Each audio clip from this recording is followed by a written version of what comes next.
नमस्कार दोस्तों, आज हम पढ़ेंगे साझेदार का अवकाश ग्रहण व मृत्यु, रिटायरमेंट और डेथ ऑफ अ पार्टनर का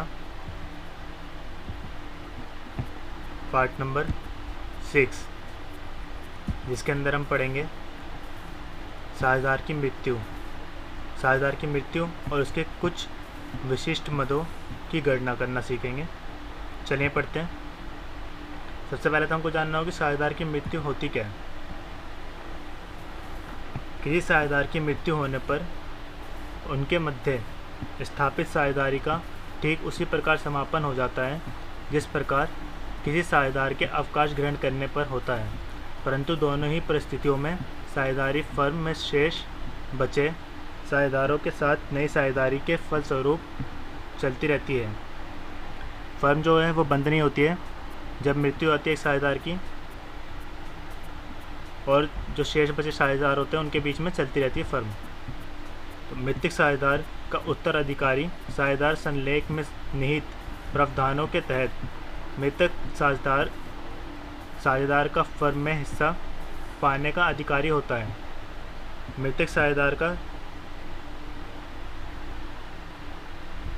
फर्म में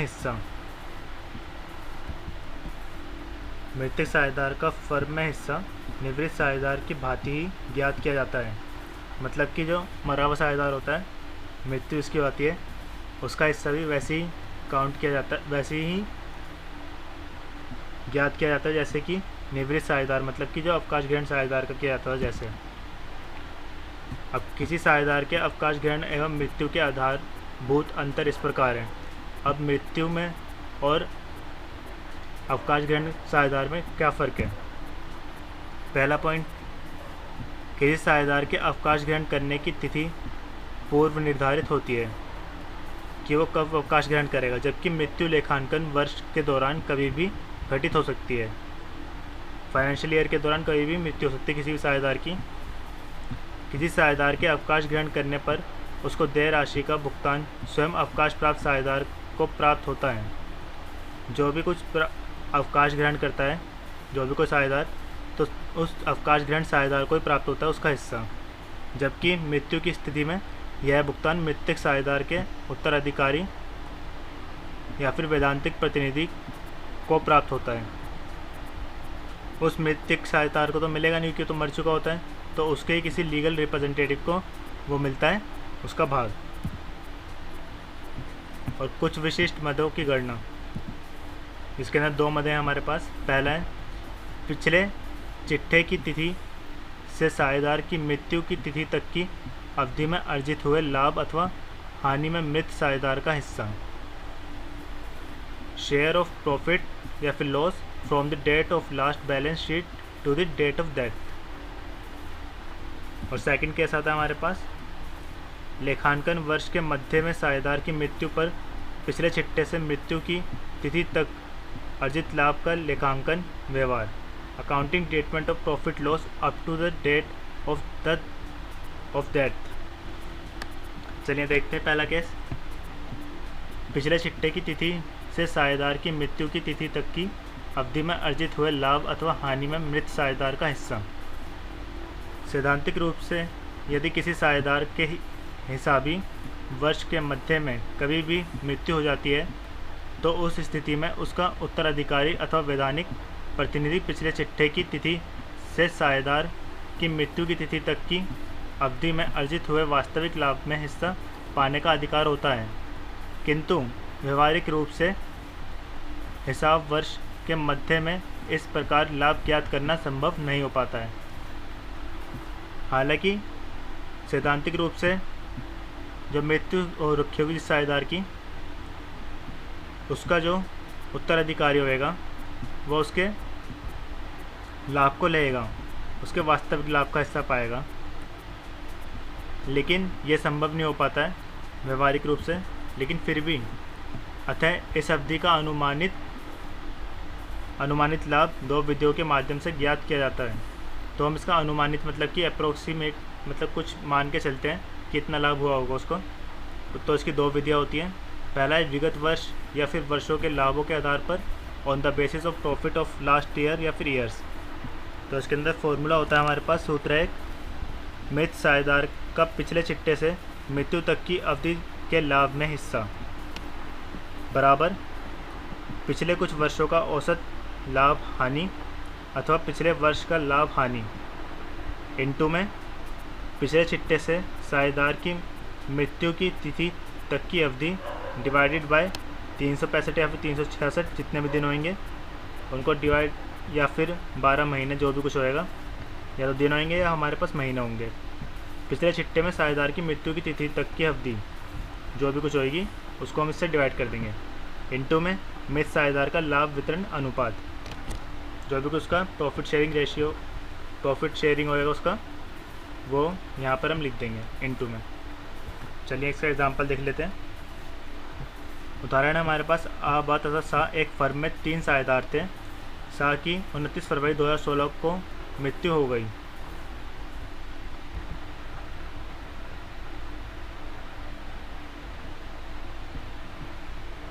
गई।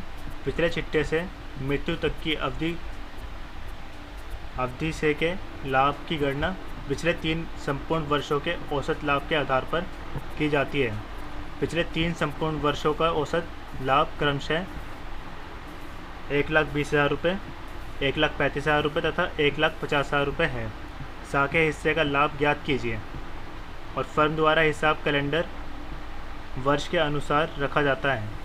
कैलेंडर वर्ष का मतलब कि उनका जो ईयर स्टार्ट होता होगा वो 1 जनवरी से स्टार्ट होता होगा और जो ख़त्म होता होगा वो होता होगा 31 दिसंबर को। तो हम हल देखते हैं। पहले तो पिछले 3 वर्षों का औसत लाभ निकालेंगे। औसत लाभ क्या करेंगे, इन तीनों वर्षों का लाभ प्लस करके डिवाइड बाय 3 कर देंगे। तो 1,20,000 प्लस 1,35,000 प्लस 1,50,000 डिवाइड बाय 3, तो आगे हमारे पास 1,35,000। अब चिट्टे की तिथि से मृत्यु की तिथि तक के अनुमानित लाभ में मृत साझेदार का हिस्सा। अब 1,35,000 में से कितना हिस्सा होएगा उसका, इंटू में 2/12। 2 क्या है हमारे पास, 2 महीने में है, क्योंकि देखो 29 फरवरी को वो मर गया, तो मतलब कि 1 फरवरी को उनकी बुक स्टार्ट हुई होगी 1 जनवरी को, तो 1 जनवरी से 29 फरवरी तक 2 महीने हो गए हमारे पास। तो 2/12 इंटू में 1/3। आबा सा, इनका कुछ भी रेशियो नहीं दिया हुआ, तो फिर हम बराबर रेशियो मान के चलते हैं। तो इसके अंदर सा का भी रेशियो कितना होएगा, 1/3। तो ये आ गया हमारे पास 7,500 रुपये। अतः सा का अनुमानित लाभ का हिस्सा कितना हो गया, 7,500 रुपये। दूसरा कैसा था हमारे पास, विक्रय के आधार पर, on the basis of sale. इसके अंदर मृत साझेदार, इसके अंदर भी एक सूत्र होता है, मृत साझेदार का पिछले चिट्टे से मृत्यु तक की अवधि के लाभ में हिस्सा बराबर पिछले कुछ वर्षों का लाभ या पिछले वर्ष का लाभ डिवाइड बाय पिछले कुछ संबंधित वर्षों का विक्रय या पिछले संबंधित वर्ष का विक्रय इनटू में पिछले चिट्टे से साझेदार की मृत्यु की तिथि तक हुई विक्रय की राशि, विक्रय मतलब कि सेल की राशि, इनटू में मृत साझेदार का लाभ वितरण अनुपात। उदाहरण देख लेते हैं, इससे ज़्यादा समझ में आएगा हमको। आ, बा तथा सा 2:2:1 के अनुपात में साझेदार हैं। बा की 30 जून 2016 को मृत्यु हो जाती है। फर्म द्वारा प्रतिवर्ष 31 मार्च को खाते बंद किए जाते हैं। 31 मार्च 2016 को समाप्त होने वाले वर्ष के लिए विक्रय 7,50,000 रुपये था। 1 अप्रैल 2016 से 30 जून 2016 के मध्य का विक्रय 2,50,000 रुपये है। 31 मार्च 2016 को समाप्त होने वाले वर्ष का लाभ 75,000 रुपये था। मृत्यु साझेदार का लाभ में हिस्सा ज्ञात कीजिए। मतलब कि जो भी कोई मर गया साझेदार, उसका हिस्सा कौन सा मर गया है, बा मर गया है 30 जून 2016 को, तो उसका सब कुछ तो दिया हुआ ही है। तो हल होएगा, पहले तो हम देखेंगे कि इसकी दर कितनी होएगी, इसका रेट कितना मिलेगा इसको। तो शुद्ध लाभ की दर 75,000 जो कि हमारा समाप्त हो गया वर्ष, तो उसका लाभ था, डिवाइड बाय 7,50,000 जो हमारा विक्रय मूल्य था, इंटू में 100, तो हमारा आ जाएगा 10/100 रेट। तो बा का अनुपात लाभ में हिस्सा 2,50,000 जो कि हमारा विक्रय था 1 अप्रैल 2016 से लेकर 30 जून तक का, जब 30 जून को हमारा बा मर गया, बा की मृत्यु हो गई थी, तो 2,50,000 रुपये इंटू में 10/100 जो हमारा रेट था, इंटू में 2/5 जो इसका अनुपात था। बा का कितना हिस्सा था इसके अंदर? 2/5।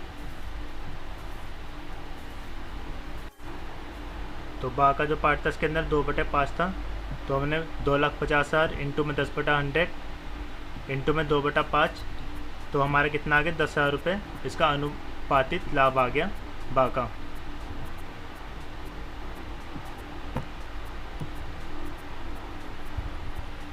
अब सेकंड केस है हमारे पास, लेखांकन वर्ष के मध्य में साझेदार की मृत्यु। पहला केस तो हमारा खत्म हो गया। अभी हमारा सेकंड केस है, लेखांकन वर्ष के मध्य में साझेदार की मृत्यु पर पिछले छिट्टे से मृत्यु की तिथि तक अर्जित लाभ का लेखांकन व्यवहार। लेखांकन व्यवहार मतलब कि हम इसके अंदर क्या करेंगे? जनरल एंट्रीज करेंगे। Accounting treatment of profit loss up to the date of death. इस स्थिति में लेखांकन व्यवहार दो प्रकार से किया जा सकता है। जब शेष का नया लाभ वितरण अनुपात पुराने लाभ वितरण अनुपात से भिन्न ना हो, मतलब कि जो नया लाभ होएगा, when the new profit sharing ratio is same as old profit sharing ratio amongst continuing partners। तो इस स्थिति में निर्णय परिविष्टियाँ फर्म की पुस्तकों में की जाती हैं। तो पहला, जब लाभ होने की स्थिति में, तो उसके अंदर क्या करेंगे हम? Profit and loss suspense account debit to deceased partners capital account being share of profit earned from last balance sheet to the death of partner credit to his capital account. तो ये जो डिसीज पार्टनर मतलब कि मरा हुआ partner जो मृत हो जाता है,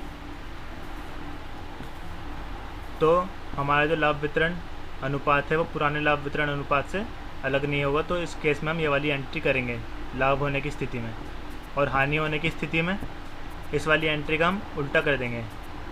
जो बिंदु 1 में की गई प्रविष्टि है उसको विपरीत कर देंगे, पूरी उल्टी कर देंगे। मतलब कि deceased partners capital account debit to profit and loss suspense account credit, और यहाँ पर आ जाएगी नरेशन बीइंग शेयर ऑफ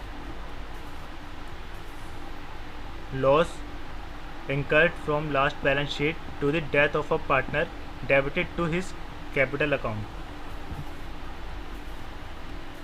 अब सेकंड केस इसके अंदर आता है, जब शेष साझेदारों का नया लाभ वितरण अनुपात पुराने लाभ वितरण अनुपात से भिन्न हो।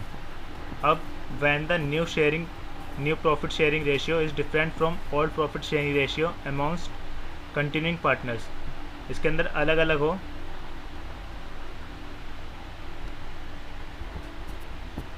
जब इसके अंदर नया प्रॉफिट शेयरिंग रेशियो जो होएगा हमारा और प्रॉफिट शेयरिंग से अलग होएगा, तो ऐसी स्थिति में यह उचित रहता है कि मृत साझेदार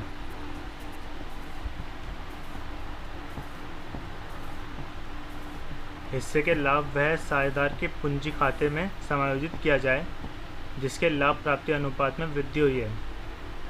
तो इसके अंदर हम पहले में क्या करेंगे? जब लाभ होने की स्थिति में एंट्री करेंगे हम gaining partners capital account debit to deceased partners capital account being share of profit adjusted through gaining partners capital account. जो भी कोई गेन करेगा पार्टनर, उसके अकाउंट से हम उसको दे देंगे मृतक पार्टनर को। और हानि होने की स्थिति में इस बिंदु का हम उल्टा कर देंगे, deceased partners capital account to gaining partners capital account. इसके अंदर एक नोट है, यदि प्रश्न में नया लाभ वितरण अनुपात ना दिया गया हो तो सदैव पुराना लाभ वितरण अनुपात को ही नया लाभ वितरण अनुपात माना जाएगा। एग्जाम्पल देख लेते हैं इसका। राम, श्याम तथा लक्ष्मण 3:2:1 के अनुपात में साझेदार थे। श्याम की 31 मार्च 2016 को मृत्यु हो गई।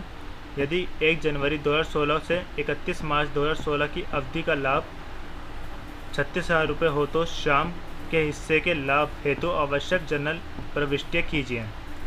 यदि भावी लाभ वितरण अनुपात 3:2 हो तो यह हमारा नया लाभ वितरण अनुपात है। तो हल क्या है इसके अंदर? राम तथा लक्ष्मण का पुराना लाभ वितरण अनुपात कितना है? 3:1, और नया लाभ वितरण अनुपात कितना है? 3:2। दोनों अलग अलग हैं। तो इसके अंदर हमारा सेकंड वाला केस है जो ये वाला है, gaining partners capital account to deceased partner capital account करेंगे हम। तो उसके लिए हमको गेनिंग पार्टनर निकालना पड़ेगा पहले।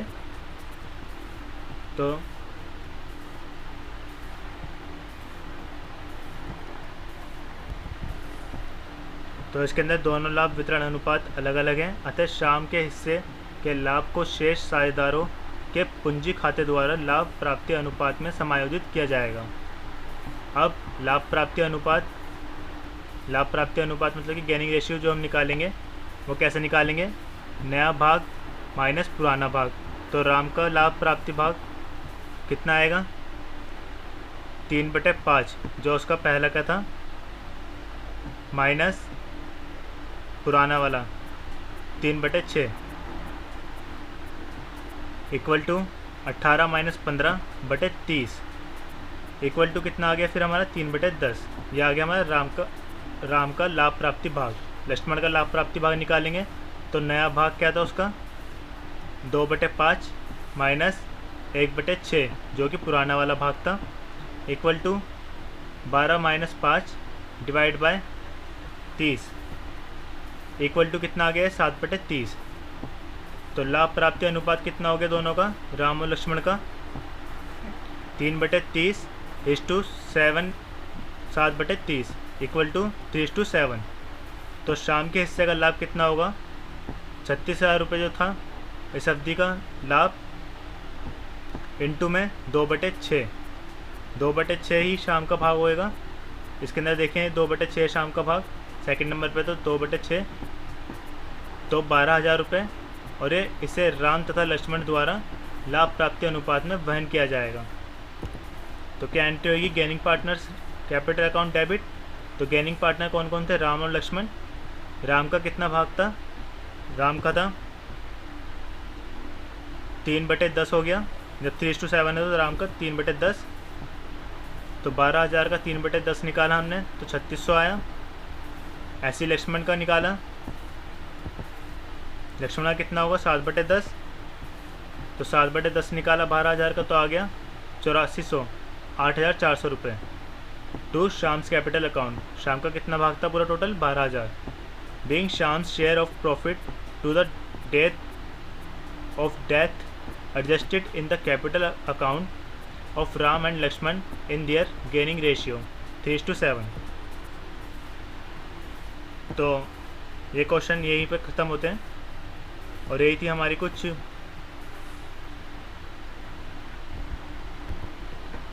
हमारी कुछ विशिष्ट मदों की गणना जो कि मृत साझेदारी के होती है। फर्स्ट वाली भी कर ली हमने और सेकंड वाली पूरी कर ली। आई होप आपको वीडियो समझ में आई होगी, और अगर वीडियो अच्छी लगी हो तो लाइक शेयर कमेंट ज़रूर करें। तो thanks for watching video, thank you. पढ़ते रहिए और आगे बढ़ते रहिए।